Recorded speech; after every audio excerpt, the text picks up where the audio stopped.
saya belajar, semakin saya hilang kepercayaan saya, semakin hilang juga iman saya terhadap apapun itu, terhadap the concept of God itself itu menjadi sangat buram bagi saya. Dulu awalnya saya itu tertarik dengan Islam tuh waktu masa pandemi. Jadi waktu kita mulai digerakkan pakai masker gitu, rajin cuci tangan gitu ya, terus nggak boleh berjabat tangan. Nah itu awal mulanya saya tertarik dengan Islam. Di situ saya cari-cari tahu apa sih manfaat wudhu, manfaatan gerakan sholat, tapi secara medis, bukan fadilahnya, keutamaannya itu bukan gitu. Nah dari situ Masya Allah ini antara lain yang saya temukan gitu ya, salah satunya tentang gerakan sholat ya. Terpesona dengan Islam itu ya ini, karena Islam tuh nggak terlepas dari ilmu pengetahuan gitu ya, sejalan gitu dengan ilmu pengetahuan. Ini juga yang saya share ke anak-anak saya, dia orang yang suka sains banget gitu ya, jadi masuknya itu kemarin ya dari sains gitu. Kenapa di Al-Quran itu sains ini, dia cerita sains ini, saya bilang itu ada di Al-Quran gitu, itu ada di Al-Quran gitu. Jadi itu awal-awalnya kenapa anak-anak juga pintu masuknya mereka dapat hidayah justru tertarik karena oh Islam bisa inline, sejalan sama ilmu pengetahuan gitu ya.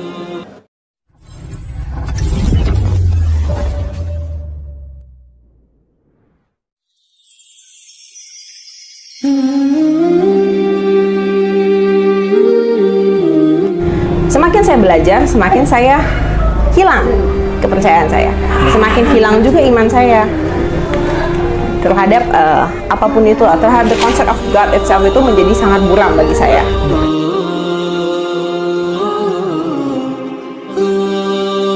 Jadi kan mungkin selama ini saya sadar sebenarnya Islam itu good, tapi ya still the same karena saya self denial dan saya juga karena otak kita sudah di firm dari family dibentuk bahwa you cannot enter Islam, dan kedua karena saya dari Protestan seperti biasa ya, Kristen itu kan sangat menentang untuk kita berpindah ke terutama Muslim. Yang lainnya tuh sebenarnya mereka agak fair-fair saja, mereka open. Jadi silahkan masuk agama mana saja, asal betul, jangan Islam. Asal jangan Islam, betul, betul.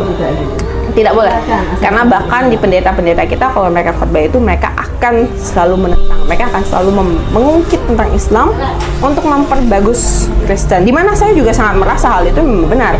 Saya alami selama bertahun-tahun nih, saya lihat dengan mata kepala sendiri dan setelahnya. Nah, habis itu ya ke Muslim itu jalannya pasti saya mikir pasti ketutup. First because I'm Chinese. Nah, di lingkungan Chinese itu sangat susah, kita sangat ditentang untuk memasuki Muslim. Itu tuh kayak it's going to be, kamu akan dikucilkan, kamu akan dipotong dari family tree, kamu akan mendapat semua konsekuensi dari A sampai Z. Betul. Dan itu sudah mutlak nilainya. Saya tahu, saya mengerti hal itu.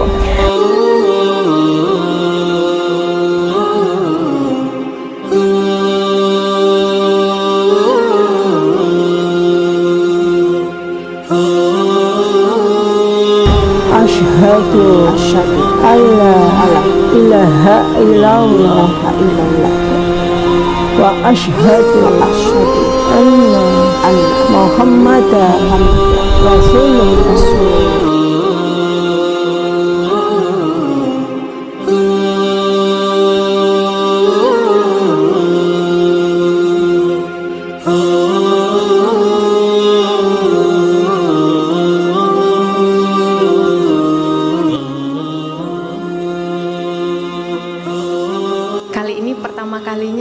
Anak saya yang mu'alaf juga bisa ikut mendampingi. Ya cerita sedikit ya sebelum masuk ke materi,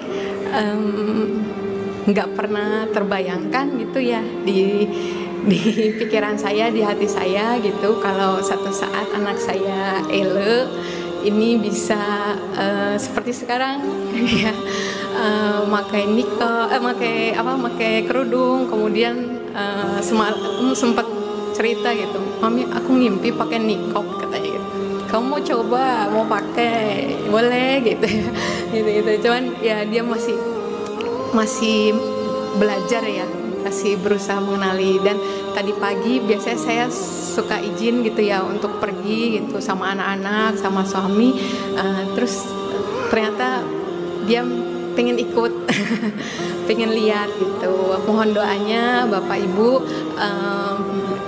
kemarin juga menyampaikan gitu ya, kayaknya aku perlu boarding school katanya supaya aku bisa fokus belajar Islam, menghafalkan Quran gitu.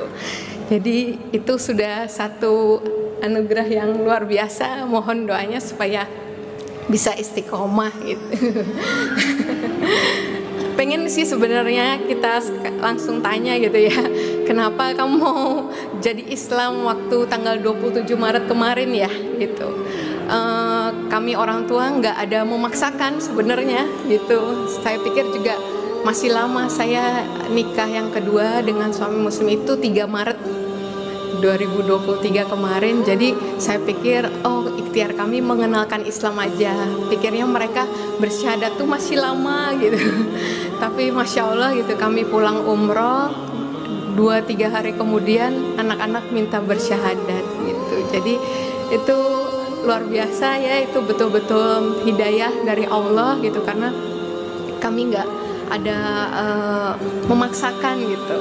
Dan tadi kalau tahu kehidupan itu anak-anak itu mereka juga menghafalkan Bible, selalu membaca Bible gitu. Dan waktu proses saya sudah mualaf duluan tahun 2020, saya lepaskan mereka tetap baca Bible gitu, dengan tujuan tadi ya, maksudnya supaya mereka nanti masuk Islam tuh bukan karena disuruh sama maminya, tapi memang karena menemukan ayat-ayat seperti tadi ya sudah disampaikan Ustadz Musir Sitomorang gitu. Jadi Masya Allah itu mungkin sedikit ya, karena ada perbedaannya nih, hari ini ada yang nemenin gitu. Yang saya sampaikan juga tentang manfaat gerakan sholat sebenarnya bulan lalu ya, kalau nggak salah ya, itu sudah sempat saya sharingkan di sini, tapi mungkin mudah-mudahan yang sudah dengar nggak bosan ya, yang baru juga bisa dapat manfaatnya gitu. Saya bukan dan belum ustazah gitu, hanya sharing aja berdasarkan awalnya saya masuk Islam karena saya tertarik gitu dengan manfaat gerakan sholat dari sisi medis, karena latar belakang saya tadi dokter gigi ya gitu, sekarang berdinas di dinas kesehatan DKI Jakarta. Nah ini mungkin langsung masuk materi ya, karena sudah ada pembicara selanjutnya juga tadi kalau nggak salah Ustadz Nababan ya, sama juga izin Bu Dewi ya, guru-guru, Ustadz Ustazah yang ada di sini. Saya menyampaikan sedikit yang bisa dibagikan, mudah-mudahan bisa dipahami karena ada sedikit bahasa-bahasa kedokterannya. Nanti kalau ada yang nggak jelas atau mau dikoreksi juga silakan ya. Ya. Dulu awalnya saya itu tertarik dengan Islam tuh waktu masa pandemi. Jadi waktu kita mulai digerakkan pakai masker gitu, rajin cuci tangan gitu ya, terus nggak boleh berjabat tangan. Nah itu awal mulanya saya tertarik dengan Islam. Di situ saya cari-cari tahu apa sih manfaat wudhu, manfaatan gerakan sholat, tapi secara medis, bukan fadilahnya, keutamaannya itu bukan gitu. Nah dari situ Masya Allah, ini antara lain yang saya temukan gitu ya, salah satunya tentang gerakan sholat ya. Terpesona dengan Islam itu ya ini, karena Islam tuh nggak terlepas dari ilmu pengetahuan gitu ya, sejalan gitu dengan ilmu pengetahuan. Ini juga yang saya share ke anak-anak saya, dia orang yang suka sains banget gitu ya, jadi masuknya itu kemarin ya dari sains gitu. Kenapa di Al-Quran itu sains ini, dia cerita sains ini, saya bilang itu ada di Al-Quran gitu, itu ada di Al-Quran gitu. Jadi itu awal-awalnya kenapa anak-anak juga pintu masuknya mereka dapat hidayah justru tertarik karena Islam bisa inline, sejalan sama ilmu pengetahuan gitu ya. Selanjutnya ya. Nah ini antara lain banyak ya cendekiawan muslim gitu yang kita harus berbangga sebagai umat muslim, karena bapak kedokteran modern ya, Ibnu Sina itu Islam, kemudian juga bapak bedah